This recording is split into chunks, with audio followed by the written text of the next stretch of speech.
Good morning, everybody. Respected Manager, Father Augustine Matthew. Respected Principal, Father John Manaratara. Dignitaries on the days, off the days, and my dear friends. And my dear friends includes those on the days too. And I hope at the end of my speech, we all still remain friends. Thank you very much for inviting me. Silver, I'm really honored to be with you on this very special occasion, to inaugurate this function. And thank you very much. And thank you also for your very warm hospitality. I had been to Silver Hills Public School a few years back. Now, Silver Hills is a perfect name and is a wonderful name for a school. And Silver Waves is a perfect name for the cultural fest of a school named so. I remember the first time I came to Silver Hills Public School, it was the only time. I was quite taken up by the name and also all that the school stood for. There is such a lovely, attractive ring to the name. And I'm sure the school is living up to all the associations silver brings in its wake. Grace, joy, elegance, sophistication, modernity, honesty. I'm not dwelling on the significance of the name Silver Waves, for I really cannot improve upon the invitation card that has so beautifully and so poetically said it all. Congratulations to the people behind creating that lovely card. Thank you, Lakshmi, for your warm words of welcome, and the other lady who welcomed me. I have been most impressed by the school and all that I have seen. There are prizes everywhere, and I saw the lovely Kuchipudi dance. So very clearly, the students of Silver Hills are very talented and are trained and guided by competent and knowledgeable teachers, going by the quality of the one dance that I saw. I know that a lot of hard work goes into it. Congratulations. I'm also looking forward to seeing some more variety entertainment that is to come. I know there is a mind-boggling variety of items that are there for you to watch. Every school's annual day showcases the creativity of its students and awards and honors their achievements in every field. I'm most impressed by the all-round talent and achievements of the students of the school, and I would once again like to congratulate all the winners whose success will inspire and encourage other students. But to the students who took part and didn't get prizes, I would like to say, please don't be discouraged. Always remember the Olympic ideal. It is the participation that matters, not the winning. This is what we hold very dear to us every time we participate and don't win. And India we always take a huge contingent to the Olympic Games, and we never really won medals, but we believed in participation. But now we are finally winning them. So for those who missed out on prizes for academic excellence, again, don't take it to heart. Do the best you can. The character I created, Butterfingers, that we were talking about, Lakshmi and the other lady, though he's intelligent, he is always comfortably at the bottom of his class or the middle of his class. And when he's asked why he doesn't get better ranks, he says, no. You need to have students who are third, fourth, fifth, for others to be first, second, third, for students to get the middle ranks, the lower ranks for the others to get better ranks. So he says it very virtuously, but jokes apart, I'm not encouraging you to ignore academics, but I just wish to emphasize that every child has their own individual worth. The quiet ones, the average ones, the timid ones, the backbenchers, the sports lovers, they may all be late bloomers. How do we know? And the teachers are there to understand their potential and tap that. And they will probably come into their own someday. The famous example that comes to everybody's mind when you talk about someone who did very poorly in school but did excellently later is Albert Einstein. There are any number of other successful people who didn't do well in school or college but followed their dreams and were extremely successful in life.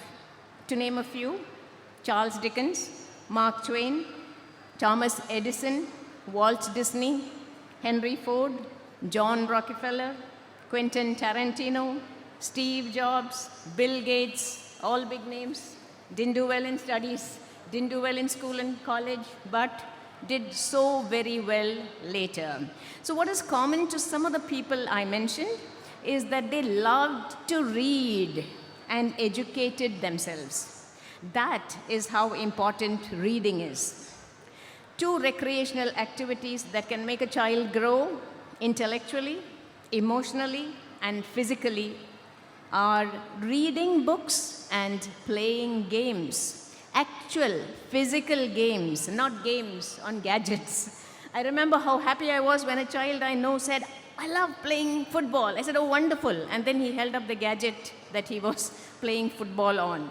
So both activities, playing actual games in the playground and reading books, are on the decline these days. When children play, their parents push them to excel in the sport and win prizes. We have, there are these helicopter parents. You have heard of this expression, helicopter parents, who hover around their children, pushing them, making them, forcing them to do excellently all the time, putting pressure on their children. When children are asked to read, it is so that they can acquire the benefits of reading and win laurels in academics. But I would say you have to play to enjoy yourself. Go outside, climb trees. Well, there aren't many trees. Play with friends, fight and make up, because all this teaches you how to work as a team. It teaches you how to adjust, teaches you about give and take. It actually helps you grow.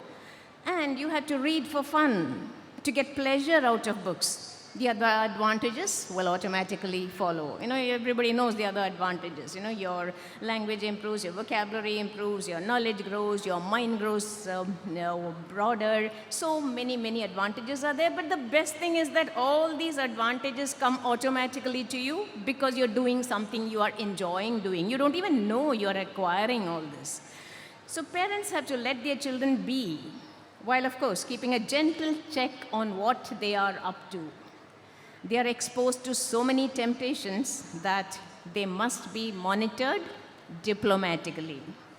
School life is something special, and children should enjoy it. But unfortunately, their carefree childhood comes to an end once they enter school. They are stressed out.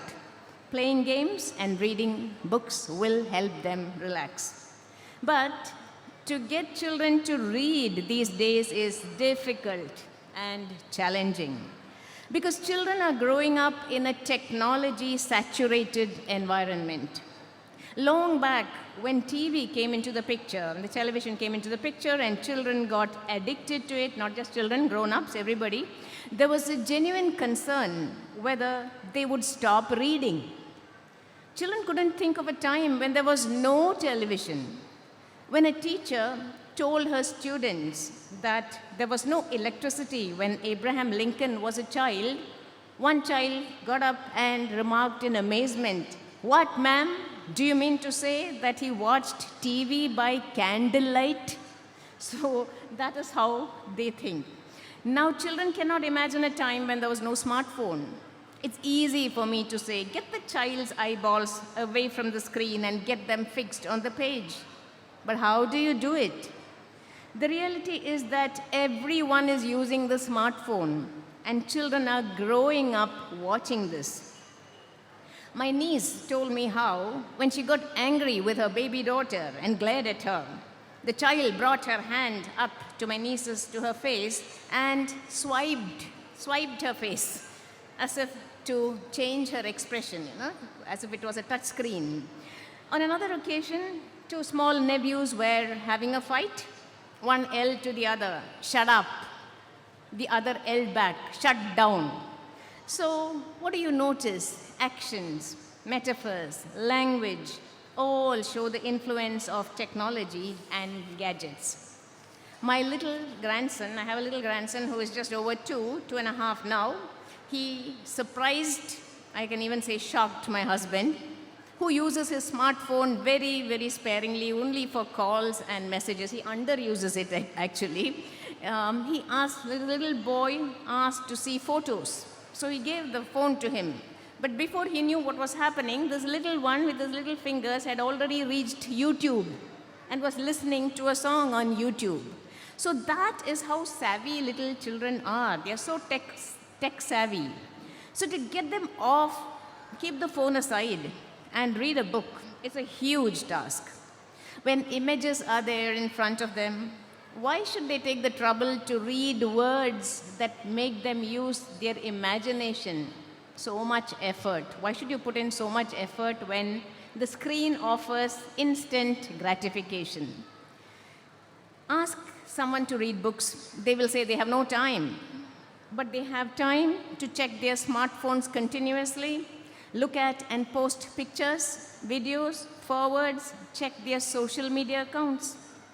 Adrian Ward, a cognitive psychologist at the University of Texas, called the smartphone a supernormal stimulus, one that can hijack attention whenever it is part of our surroundings, which it always is. You know, most of us have this nomophobia.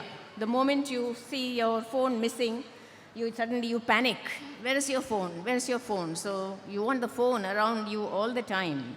A phone is a combination of a telephone, a mailbox, a newspaper, a ready reckoner, a TV, a radio, photo album, a public library, a bank, an educational kit, a movie theater, a department store, a jukebox, a games console, and many other things besides.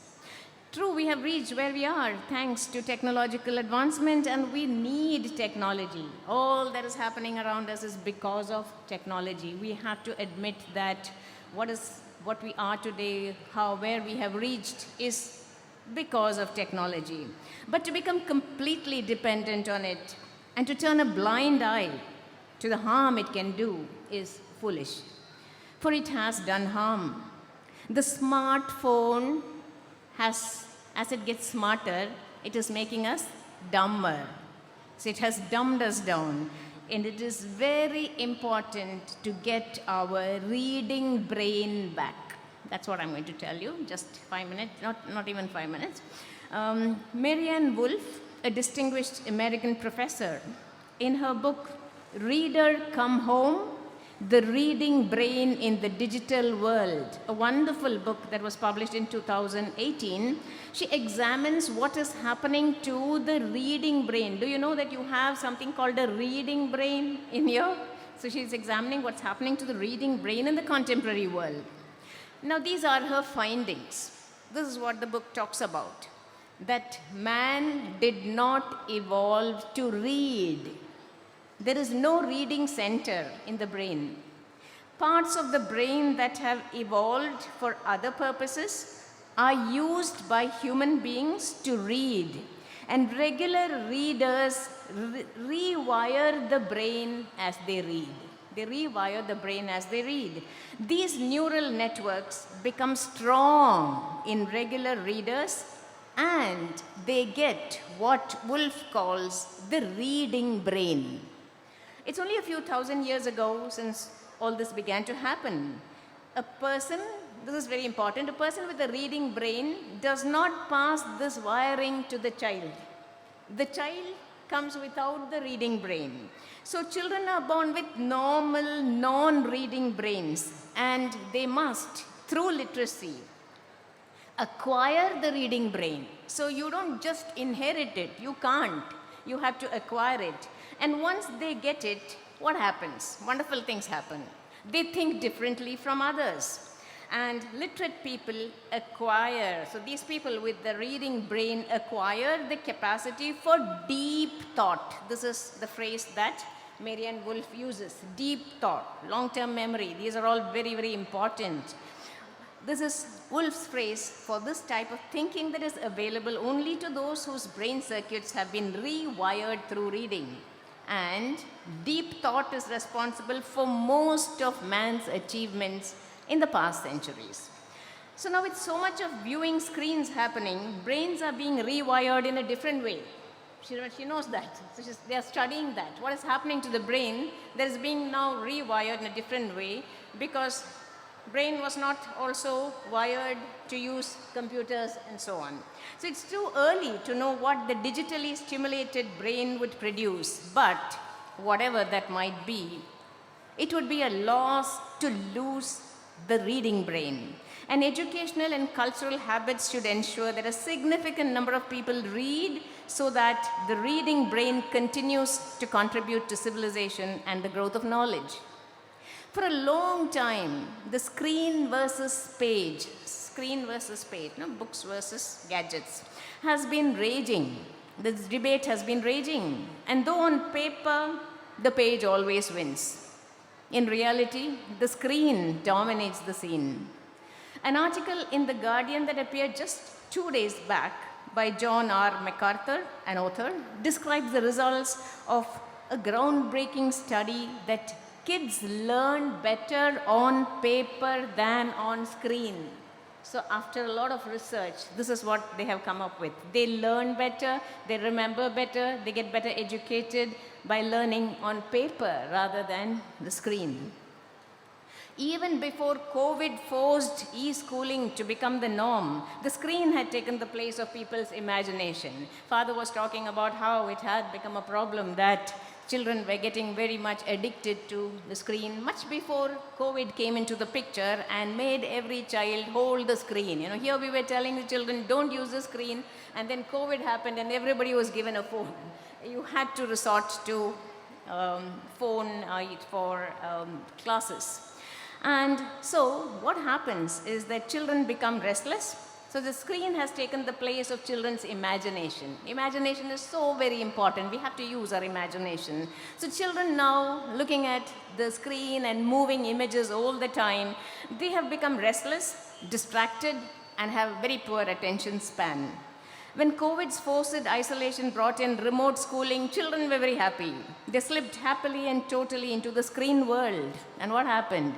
Their comprehension levels and reading levels dropped at an alarming rate. Children have to get back to reading on paper and regain the power of concentration and calm that reading on paper brings, and get their imagination working to recover what has got lost. So we should get back the reading brain, we should get back to reading on paper, we should get back to actually writing. Handwriting is very, very important. You remember the cursive writing we used to do when we were small and we were cursing all the time? That is supposed to do wonders to your skills, to your brain. So all these, whatever we did and we have discarded, are very, very important. So, going by what I have heard and seen for myself, Silver Hills emphasizes all-round development and gives importance to all activities, including reading. A school, your principal loves reading, has written books himself, encourages reading, so you're in the right place. So, School Magazine is a testimony to that, for that is where a child's creativity and imagination finds its best expression.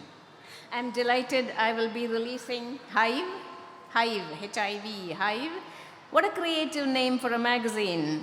It brings to mind images of happy bees buzzing around, working together, their hard work, and the final product, honey.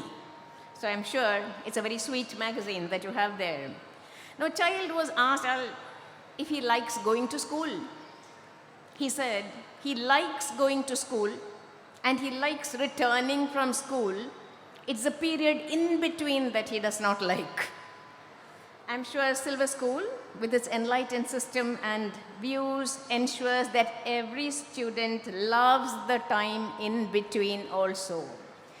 Once again, I'm delighted to be part of Silver Waves, and my special congratulations to the manager, principal, staff, and students, and the parents who are behind the students for organizing this wonderful function. I wish the school and everyone connected with it all the best. Thank you very much.